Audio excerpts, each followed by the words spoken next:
দাদা, হুম। কপি চাষ করেছিলে? হ্যাঁ, কপি এভাবে পড়ে আছে কেন? খারাপ হয়ে গেছে, ফুটে গেছে। কি করা যাবে? কেন ফুটে গেল কেন? ফুটে গেছে কেন? ওই কুয়াশা করেছে জন্য, কুয়াশার জন্য ফুটে গেছে। হ্যাঁ, না রোগও আছে? না না, কুয়াশার জন্য তো। কোথার জন্য গেল? হ্যাঁ, কুয়াশার জন্য গেছে, তারপর বাজার খারাপ খারাপ গেল।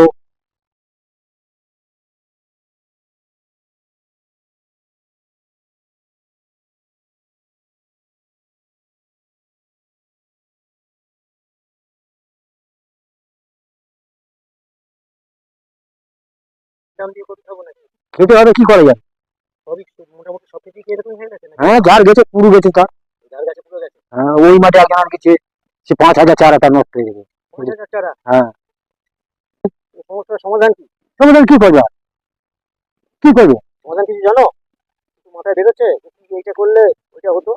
এর আগে একটা ভিডিও দিয়েছিলাম, তাতে বলেছিলাম যে চাষির নিয়ন্ত্রণে থাকে না। কেন নিয়ন্ত্রণে থাকে না সেইটা বোঝানোর জন্য এইগুলো তুললাম। তার কারণটা হচ্ছে কি, না চাষি চারা নিয়ে এসে বসাচ্ছে, জল দিচ্ছে, তেল সার পাউডার দিচ্ছে, পরিশ্রম করছে, নিরোচ্ছে, তার যেটা কাজ সেটা করছে, কিন্তু ফলনটা হয় প্রকৃতির উপরে নির্ভর করে।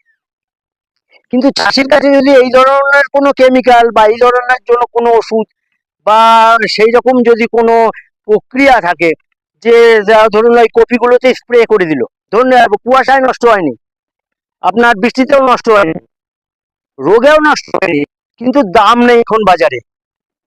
এখন দেখছে যে এই দামে মাল ছাড়লে আমার লস হয়ে যাবে, ও স্প্রে করে রেখে দিল, 10 দিন 15 দিন 20 দিন অ্যাজ ইট ইজ থেকে গেল কপিটা। তারপরে যখন দেখছে যে না বাজারে এবার টান এসেছে, দাম উঠছে, তখন এবার চাষি আস্তে আস্তে কেটে কেটে মালটা বাজারে ছাড়তে পারলো। তা বললেই হয় না, এই খুব বলাটা খুব সোজা, বললে হয় না কাজ, কিন্তু তার দরকার দীর্ঘমেয়াদে গবেষণা, দীর্ঘমেয়াদে উন্নত প্রযুক্তির আবিষ্কার। এই সমস্ত ক্ষেত্রে যদি আর্টিফিশিয়াল ইন্টেলিজেন্স কাজে লাগানো হয়, কারোর কোনো ক্ষতি নেই, বরঞ্চ আমাদের উপকার। এগুলো হচ্ছে ওয়েস্টেজ অফ ইকোনমি।